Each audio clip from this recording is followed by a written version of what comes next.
अच्छा है, बहुत उचित है, उत्तम है। जिन्हें सनातन संस्कृति का ज्ञान हो, हिंदू धर्म के बारे में पता हो, देवी देवताओं के बारे में पता हो, पूजन पद्धति के बारे में पता हो, पूजन की सामग्री की कितना सम्मान करना चाहिए इस बारे में पता हो, उसी को ये कार्य दिया जाए तो ही उत्तम है। अब जिन्हें इस बारे में पता ही नहीं है, वो अगर विक्रय करेंगे तो निश्चित रूप से नाश ही करेंगे, उल्टा ही करेंगे। और कई थूक कांड मिले, फलों के ऊपर ना जाने गंदगी चिपकाते हुए मिले, एक जगह पेशाब कांड मिला। इससे ये सिद्ध होता है कि हो सकता कुछ षड्यंत्रकारी, हम ये नहीं कहते कि वो लोग हो सकते, कोई भी हो सकता।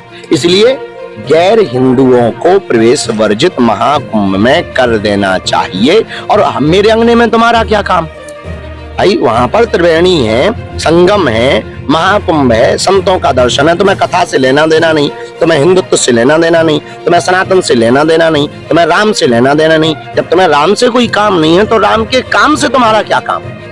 इसलिए उचित। महाराज जी, कवर्धा में मंदिर स्थापना हो रही है, उसके लिए जी, आज कवर्धा में भूमि पूजन है, बागेश्वर हनुमान जी के मंदिर की प्राण प्रतिष्ठा होनी है। अग्रवाल परिवार, यहाँ के सभी प्रियजन मिलकर के, हमारे प्रिय भैया शर्मा जी, आपके जो छत्तीसगढ़ के डिप्टी सीएम हैं, आप मिलकर के सब बहुत उत्साह के साथ में सनातन संस्कृति, छत्तीसगढ़ के विकास के लिए, सबके विकास के लिए, छत्तीसगढ़ की उन्नति के लिए, यहाँ पर भेदभाव को मिटाने के लिए, पिछड़े लोगों को आगे लाने के लिए तरह तरह के प्रयोग किए जा रहे हैं। उसी एक प्रयोग में ये प्रयोग है।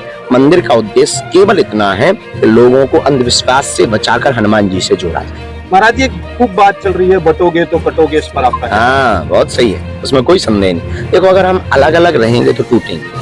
40 करोड़ की जनसंख्या वाले देश में जब 3 करोड़ की जनसंख्या के देश के 300 लोग मात्र आए और उन्होंने गुलाम बनाया, वो थे इंग्लैंड के लोग। 300 लोग आए थे और 40 करोड़ की जनसंख्या वाले देश को उन्होंने गुलाम बनाया था, सिर्फ एक सूत्र पर, फूट डालो राज करो।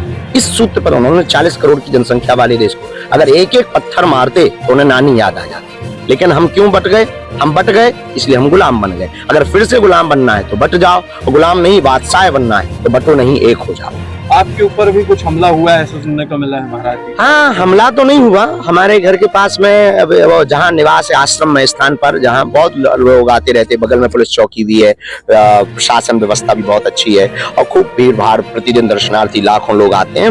वहीं निवास के पास में कोई 3 संदिग्ध लोग पकड़े गए, उन पर इन्वेस्टिगेशन जारी है, उनके ऊपर मुकदमा भी दर्ज हुआ। अभी रिमांड में भी उनको लेने वाले हैं। कुछ हथियार उनके पास मिले हैं।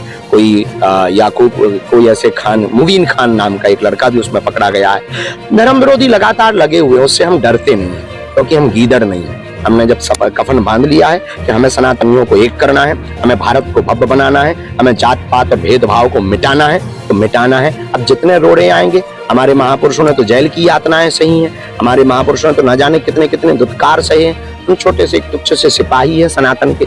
अगर उनको लगता है उनके हाथों हमारी लिखी होगी तो देखा जाए।